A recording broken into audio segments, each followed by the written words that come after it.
पूरा भारत बौद्ध में बनेगा, कोई दुनिया की ताकत रोक नहीं सकती। और इस काम को करने के लिए अगर हमें अपने प्राणों की आहुति देनी पड़े तो हम उसके लिए तैयार हैं। दुनिया के अंदर शायद ही कोई ऐसा एग्जाम्पल हो जहां किसी के धार्मिक स्थल का संचालन किसी दूसरे धर्म के लोग करते हो। गुरुद्वारे का देख लो दुनिया का, उसका संचालन सिख लोग करते हैं, गिरजाघर का संचालन क्रिश्चियन लोग करते हैं, मस्जिद का संचालन मुस्लिम लोग करते हैं, मंदिर का संचालन हिंदू लोग करते हैं। तो फिर बौद्धों की, पूरे दुनिया के बौद्धों की आस्था का केंद्र मां बोधि टेम्पल का संचालन में चार ब्राह्मण क्यों?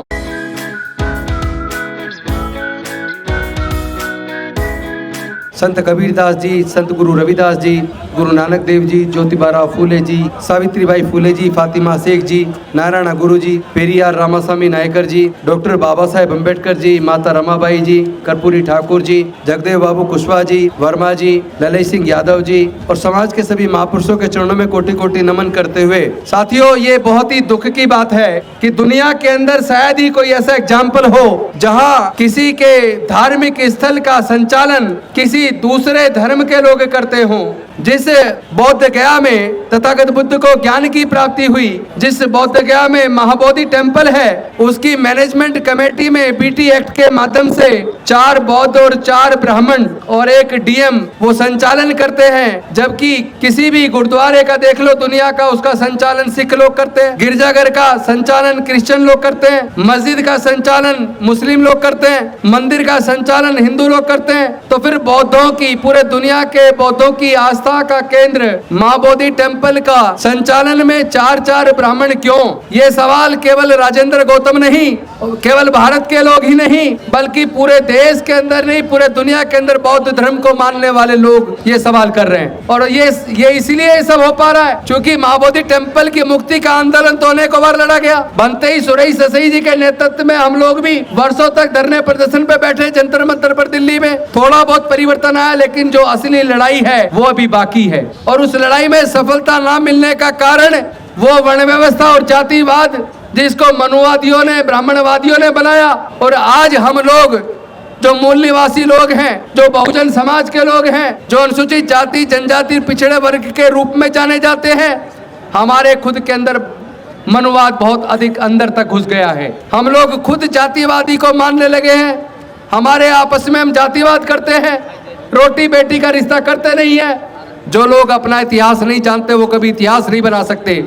हमारे लोगों को, देश के अनुसूचित जाति जनजाति पिछड़े वर्ग के लोगों को अपने इतिहास को जानना होगा, खंगालना होगा।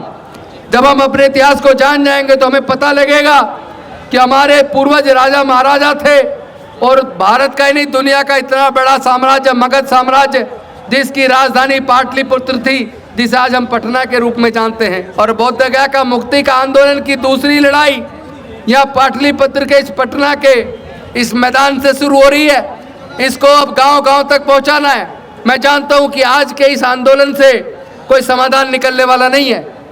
आज के इस आंदोलन से ये बीटी एक्ट में कोई अमेंडमेंट आ जाएगा, ये उम्मीद मैं नहीं करता हूं।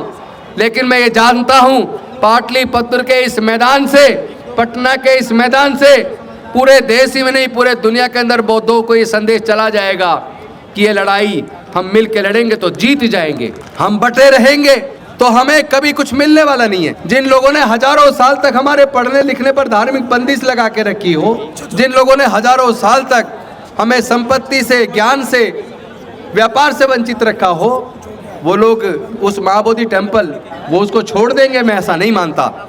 लेकिन जिस दिन हमारे SC ST OBC के लोगों ने अपने महापुरुषों के इतिहास को पढ़ लिया और अपनी महत्वता को समझ लिया और इस बौद्धों की नगरी, बौद्धों की राजधानी, ज्ञान की स्थली मां बोधि टेम्पल के ज्ञान के इतिहास को जिस दिन हमने पढ़ लिया उसके बाद बौद्ध गया की मुक्ति में 1 मिनट लगेगा। सरकार को सिर्फ बातें करना है।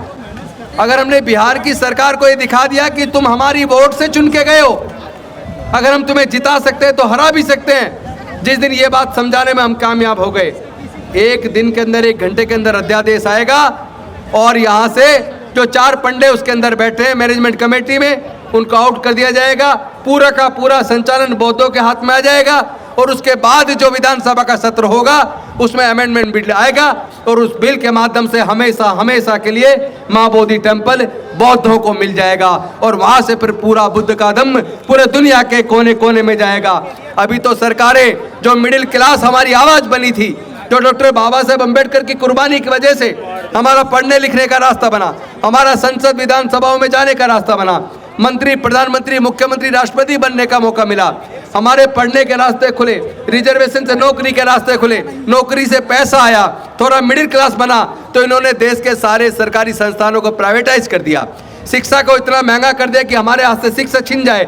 इसका मतलब देश से ये दलितों में, पिछड़ों में, आदिवासियों में जो मिडिल क्लास बना है, ये लोग उसको खत्म कर देना चाहते हैं, ताकि बौद्ध धर्म का पूरा विनाश जिस तरह पुष्पमित्र शुंग ने किया था, उसी प्रकार आज केंद्र की सरकार भारत के अंदर बौद्धों का, मूल निवासियों का, अम्बेडकरवादियों का, बहुजनों के इतिहास को पूरी तरीके से निस्तनाबूद करना चाहती है, इनको मिटाना चाहती है, बर्बाद करना चाहती है। मैं इस मंच के माध्यम से लंबा भाषण देने की बजाय सिर्फ एक मांग करता हूं, देश के अनुसूचित जाति, जनजाति, पिछड़े वर्ग के लोगों, अपने पूर्वजों के इतिहास को पढ़ लो।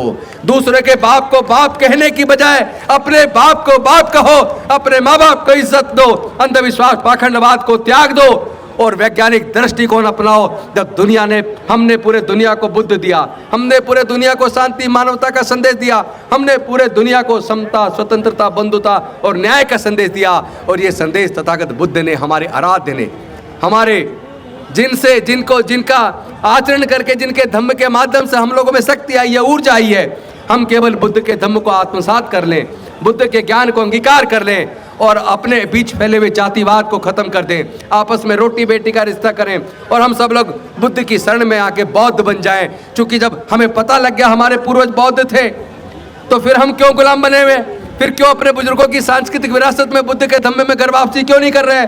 बड़ा सैलाब आएगा भारत में, फिर से बड़ा सैलाब आएगा, पूरा भारत बौद्ध में बनेगा, कोई दुनिया की ताकत रोक नहीं सकती। और इस काम को करने के लिए अगर हमें अपने प्राणों की आहुति देनी पड़े तो हम उसके लिए तैयार हैं। ये MP MLA मंत्री की कुर्सी बहुत छोटी है, अगर हमारे बुजुर्गों का इतिहास खत्म हो गया तो हम सब खत्म हो जाएंगे। हमें अपने बुजुर्गों के इतिहास को भी बचाना है, अपनी सांस्कृतिक विरासत को भी बचाना है, अपने आने वाले बच्चों के भविष्य को भी बचाना है। इसलिए मैं आप सबसे निवेदन करता हूं, तथागत के बुद्ध के धम्मे में आइए, अपने बुजुर्गों की सांस्कृतिक विरासत में घर वापसी कीजिए और बुद्ध, ये जो महाबोधि टेम्पल है, इसको तो हम मुक्त करा के छोड़ेंगे। बहुत बहुत धन्यवाद। नमो बुद्धाय। जय भीम, जय भारत, जय संविधान।